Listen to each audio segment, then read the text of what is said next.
حضرت عائشہ رضی اللہ عنہ فرماتی، اور یہی سوال حضور اقدس صلی اللہ علیہ وسلم سے نہیں ہوئے.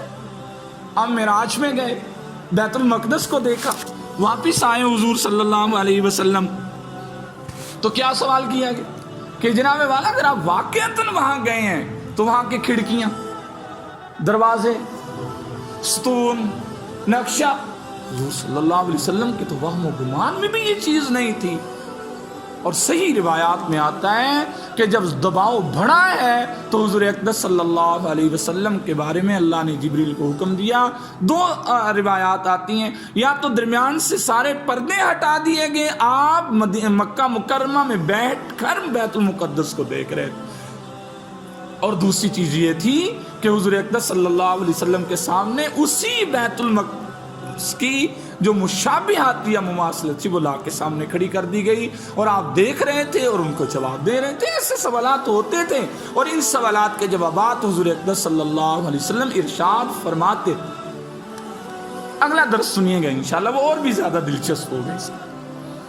اس لیے سوالات کا آنا، حضرت عائشہ رضی اللہ عنہ فرماتی ہیں اس نے سوال کیا کہ کون سا ایسا بھائی ہے جو دنیا میں آئے اور سب سے زیادہ اس بھائی نے اپنے بھائی کو نفع دیا، نہ اس سے پہلے اتنا نفع کسی نے بھائی سے اٹھایا، نہ اس کے بعد کسی نے اٹھایا.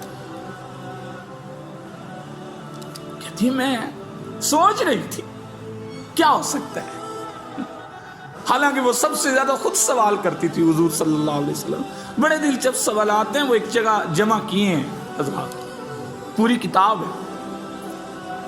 یہ تو مستقل درس ہونا، پھر نشست وائز اس کو تھوڑا آپ کے سامنے رکھا جائے نا تو بڑی مزیدار چیز ہے وہ.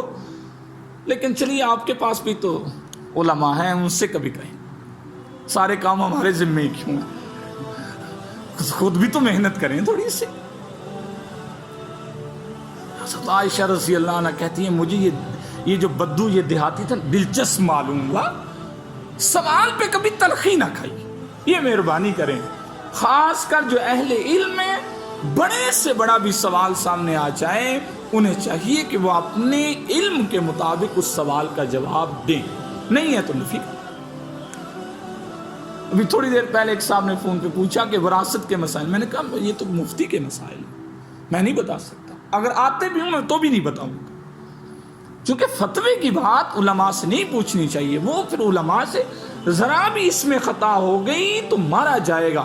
اور فتویٰ جو دیتا ہے حضور صلی اللہ علیہ وسلم نے فرمایا وہ جنت اور جہنم کے درمیان پل بناتا ہے. اگر صحیح فتویٰ دے گا تو جنت میں، ورنہ جہنم تو ہے ہی.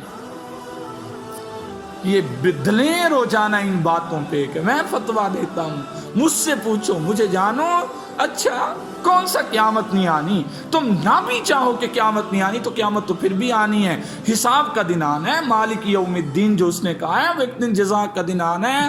اگر علم میں اللہ کا خوف نہیں، اگر علم میں اللہ کی معرفت نہیں، اگر اللہ کی خشیت نہیں ہے، چولہے میں جلائے اس علم کو جا کے. یہ علم ہے، بے خوف ہو جائے آدمی، ایسا آدمی پھر نبوت پہ بھی حملے کرنے سے باز نہیں آتا. وہ کہتا ہے یہاں بھی نبی نے غلط فرمایا، معاذ اللہ. یہ دلیری، اللہ کا خوف اور ڈر نکل جائے اور عقل کل بن کے بیٹھ جائیں. یہ ایسے ایسے بدماش ہیں کہ ان کو اٹھا کے کہیں دور پھینک کے آنا چاہیے جہاں ان کی سنوائی نہ ہو. یہ جتنے میڈیا پہ مولوی اب چلتے پھرتے ہیں نا، اللہ کی پناہ، میں نے تو چھوڑ ہی دیا ہے، بالکل چھوڑا. ان کو کرنا کیا ہے؟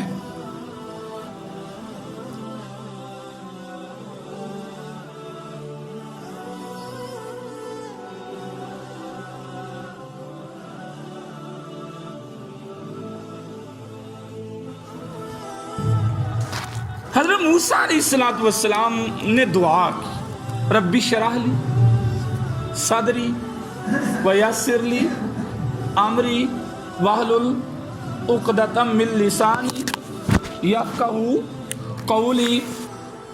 آگے کیا ہے؟ وجعل لی وزیرا من اہلی.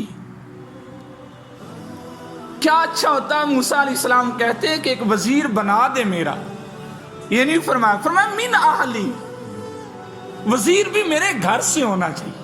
وزیر کی تشریف آج صبح بیان کی ہے بہت اچھی تشریح ہے، پھر صحیح انشاءاللہ کبھی وقت برا ہوگا۔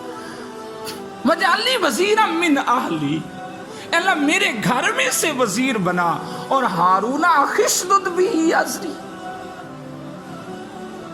وہ میرا بھائی ہے جو میری کمر کو سیدھا کرے گا، اور کرے کیا، وَأَشْرِكُهُ فِي أَمْرِي، تو میرے کاموں میں اسے شراکت دے۔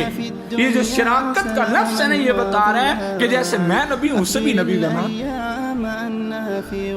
چھوٹا سا عہدہ نہیں مانگا، نبوت کا عہدہ مانگا ہے، جو اس کائنات کا سب سے بلند ترین مقام ہے۔ کیا عزت ہے اس نبی علیہ السلام کی، اس سے کم درجے کی کیا بات ہو سکتی ہے، اور اس سے بڑی بھی کیا بات ہو سکتی ہے کہ جس آدمی کا نام اللہ کی زبان اقدس پہ، یہ کلام ہے نا۔ اور کیا کرو، کئی نسبحک کثیرا، توجہ، ہم پہلے بھی تجھے بہت یاد کرتے رہے، وَنَذْكُرَكَ كَثِيرًا، اور اب ہم دونوں تمہیں یاد کریں گے اور بہت کثرت سے یاد کریں گے۔ یہ بھی اس کی بھی ایک تشریح ہے۔ ان دو جملوں کے عوض میں اللہ نے آگے چل کے دو ہی جملے ارشاد فرمائے ہیں، میرے نبی ہم نے آپ کی دعا کو قبول کیا، تم ہمیں یاد کرتے رہے ہو تو وَلَقَدْ مَنَنَّا، ہم اس سے پہلے بھی تو احسان کرتے رہے ہیں، اُخْرَةً، آئندہ بھی احسان کرتے رہیں گے، آپ مانگتے رہیے ہم عطا کرتے رہیں گے۔ ان دو چیزوں کے عوض میں کئی نسبحک کثیرا، ہم پہلے بھی یاد کرتے رہے، نبوت میرے بھائی کو مل جائے، وہ میرا دست راست بن جائے، ہم پھر اور زیادہ یاد کریں گے۔ اللہ نے فرمایا قال قد اوتیت سؤلک یا موسیٰ، جو تم نے مانگا ہم نے دیا تمہیں، وَلَقَدْ مَنَنَّا عَلَيْكَ مَرَّةً أُخْرَىٰ، اگر تم پہلے یاد کرتے رہے تو ہم پہلے بھی احسان کرتے رہے، آئندہ تم یاد کرتے رہو گے، آئندہ ہم بھی احسانات کرتے ہیں۔ یہ اللہ حضرت عائشہ رضی اللہ عنہ سے اس دیہاتی نے کہا کہ یہ ہے وہ سب سے بڑا نفع مند بھائی جس نے اپنے بھائی کو نبوت میں شریک فرمایا۔